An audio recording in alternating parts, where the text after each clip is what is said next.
কি কাইরুল, তোমরা গপ্প করতেছ? না মেহমান আসেন, আমরা মুড়ি খাই। একটু সরল সোজা তো বুঝতে পারে না। বুঝতে পারছি, অসুবিধা নাই। নবাব, বাবা মা কখন গেছে? সে কখন গিয়েছে? কাইরুল বিয়ে বিয়ে না আয় পড়বো, চিন্তা করি রইছে, না না, চিন্তা করি না আয় পড়বো, দিলে যে ঠিক না।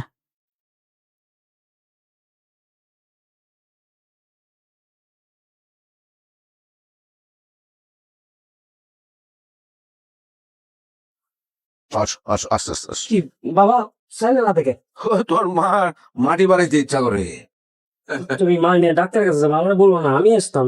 তুই সারা জায়গা আসিলি, একটু রেস্ট টেস্ট তো নিতে হবো। অসুবিধা নেই, নিবা আসিল তোর সাথে। চাই পাঁচ গ্রাম করে আমার কিছু হবে নাকি? আয়। তাহলে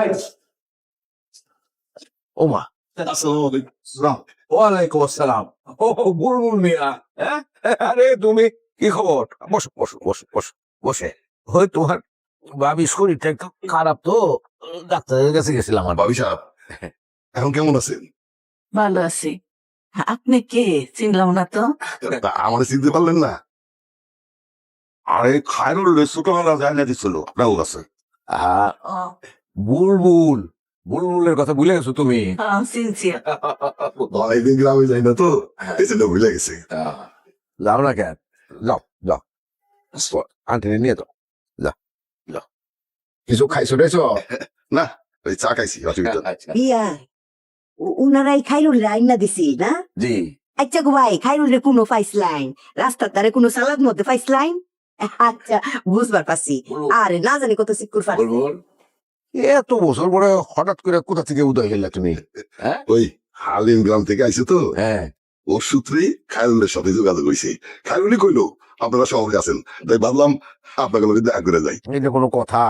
গ্রামে যাও না, শহরের বাড়িতে দেখা হইলো তোমার সাথে, এটা কোনো কথা হইলো? যাই না, কেউ নাই তো গ্রামে। খাইরুল, এ বৌমা কোথায় রে? এ বৌমা, আমি জি আপা, মাগো, জি আপা, এই যে মেহমান আসছে, একটু ভাত টাত খাওয়ানোর ব্যবস্থা করো। জি আপা। বিয়াই এটা কি আপনার ফুতের বড় শিয়া দন লাগে? এটা ট্রেনিং দিয়ে তো আপনি সংসদে পাঠাইছি। দেখতাম দেখবেন রেডি একদম। ঠিক ঠিক ঠিক বলছেন।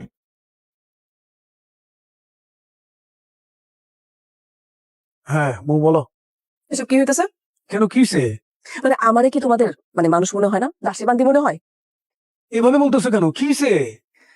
মানে তোমার এই সংসার সামলানোর দায়িত্ব আমার, সেটা আমি করতেছি। তোমার বাবা মা আসছে, তাদের সেবা যত্ন করার দায়িত্ব আমার, সেটাও আমি মানলাম। কিন্তু এরকম হুটহাট করে যখন মানুষ আসে, আমি কি করবো?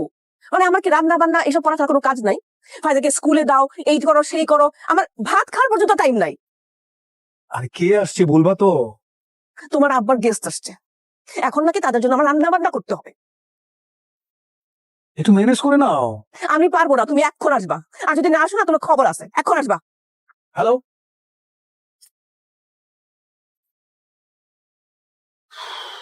এটা আমাদেরই গল্প, হয় এটা আমাদেরই গল্প, এটা আমাদেরই গল্প।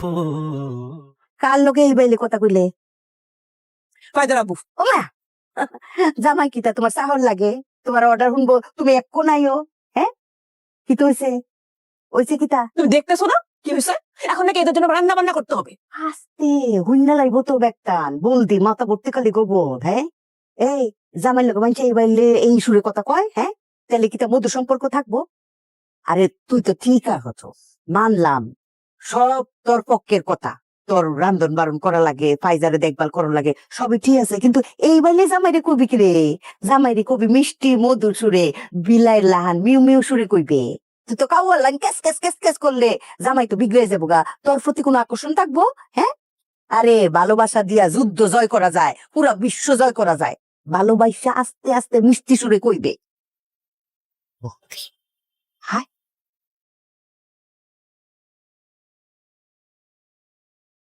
তো খাইরুল তো চাকরি করে, খবর পাইছো তো? শুনছি, হ্যাঁ, খুব খুশি হয়েছি। সেই খাইরুল আর নাই। খাইরুল, বুলবুল মিয়া রে বলছি না তোরে, ওই সেই বুলবুল। হ্যাঁ, কি আল্লাহর কীর্তি! কার সাথে কোথায় কখন দেখা হবে এটা নির্ধারণ করে রাখ বুঝছো না? নইলে আগার বাড়িতে বসে তোমার সাথে দেখা হবে এটা কোনোদিন হয়? গ্রামে থাকি একবারও ফুচকিও দাও না। আচ্ছা গফুর, আমি তো বুঝছি বিষয়টা, এখন তুই একটু বুঝার চেষ্টা কর। বুঝাবুঝি শাস্তার, আমি আপনার চাকরি করুন না, আমারে বিদায় দেন। আচ্ছা একটা জায়গায় যদি দুইটা মানুষ থাকে তা একটু তো কথাবার্তা হইবই।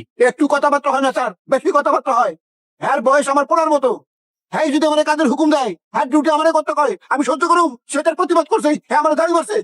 না না ঠিক আছে, তুই তো কইতেছিস তোর পোলার মতো বয়স, কিন্তু তোরা দুজন তো বন্ধুর মতো একসাথে দেখি মজা টজা করস। ছোট মানুষ ভুল করছে, মাফ করে দে। এত কথা শুনুন না স্যার, যেখানে সম্মান নাই সেখানে গোপন নাই। তোরে আমি কথা কইতেছি, আমি তোরে বুঝাইতেছি, তুই বুঝবি না। কথা একটাই, গফুর নাই, সম্মান নাই, জায়গা তোর চাকরি করা লাগবে না, জায়গা তুই যা।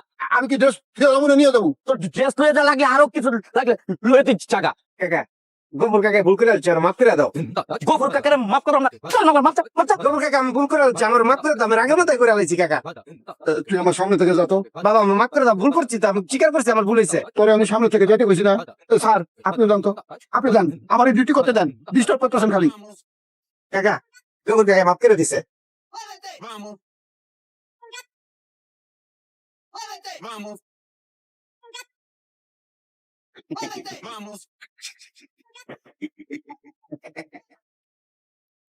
কাকা তুমি কিছু খাইবা? একটা ফান আনো। আর কিছু লাগবো? কাঁচা সুপারি দিয়ে আনবা। আচ্ছা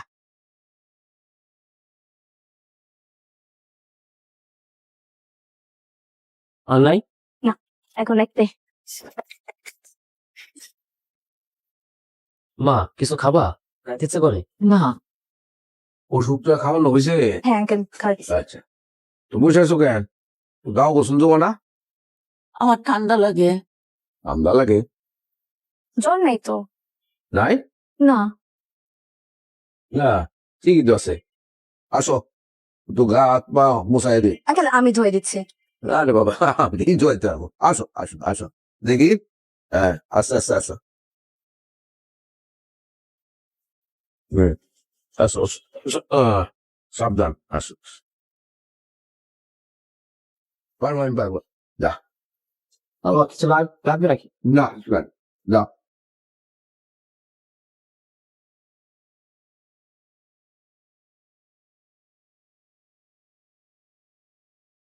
আঙ্কেল না আন্টিকে অনেক ভালোবাসে। একটা মানুষের লাইফে এমন একজন পার্টনার থাকা যে তার খারাপ সময় তার পাশে আছে, ছোট ছোট জিনিসগুলো কেয়ার করছে, এটা কিন্তু অনেক বড় একটা blessing.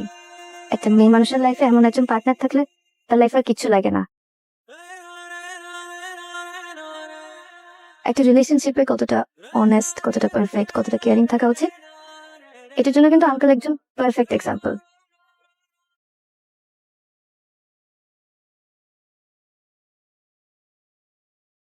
Such a sweet couples. একদম লাভ বার্ডস।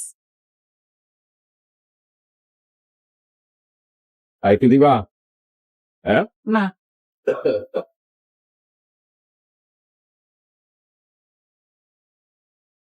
আল্লাহ না করুক, মার যদি কিছু হয় না, বাবা সেই শোকে মরে যাবে।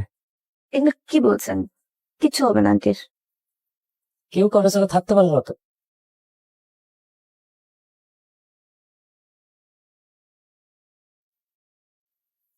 আম কেমন লাগে? ভালো লাগে না? তো এখানে বসে থাকলে হবে খালি?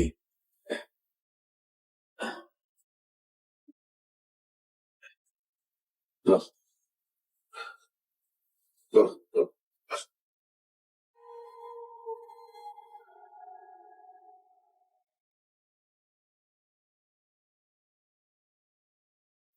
বাবাজি কি করো? এই যে একটু মোবাইল চালাচ্ছি। বসে। আস্তে আস্তে দুঃখ পাবেন না। ঠিক আছে।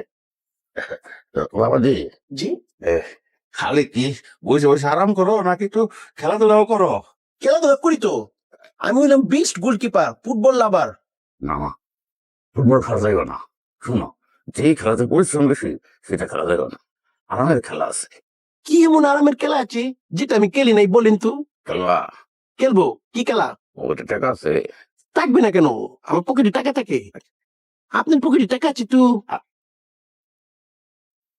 এই যে এ- এই যে এই যে দেখতেছেন একটা মানুষ, জি এই পাশে একটা শাপলা। জি তুমি মনে করো যে তুমি শাপলা নিলা, তাহলে ওই তুমি টাকা জিতে গেলে 100 টাকা পাইলা, আর আমি যদি মানুষ জিতে যাই তাহলে আমি 100 টাকা পাইলাম। ঠিক আছে? মানে আপনি কি বলতে চাচ্ছেন টচ খেলা? ও খেলবো? খেলবো, তাহলে 100 টাকা করে খেলি। জমা দেন।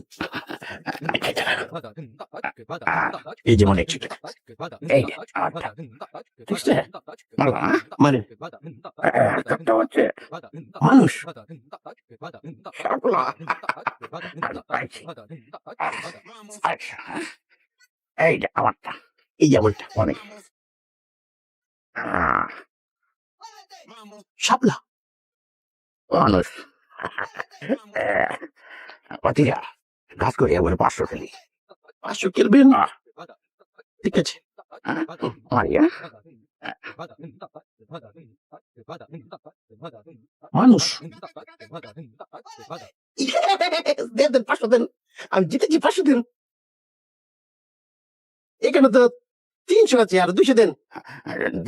না না বাকি নাই, বাকি নাম বাকি দেন, 200 দেন। আরেকটা টস খেলি। আর কদিন পরে আগে বাকি টাকা দেন, 200 টাকা দেন। আরেকটা টস খেলি দিয়ে যান। আপনি 200 টাকা দেন, তারপর সারা রাত খেলবো। আরে কি রে, আরে দাম তবে দিয়ে দিন। আমার 500 টাকা দেন। তোর কি আক্কেল জ্ঞান কিচ্ছু নাই? এমনি শুরু করে দিছস? আরে আছে আছে, 200 টাকা দিয়ে দিন। তুই তো একটা দাম খেলে যাও। তুই চল। বাবাজি বাজি খেলো না, খারাপ জিনিস, ভালো মানুষ এগুলি খেলে না। আমি তো খেলতে চাই না, উনি আমাকে পোর্চ করেছে। তাহলে উনি কি ভালো মানুষ না খারাপ মানুষ?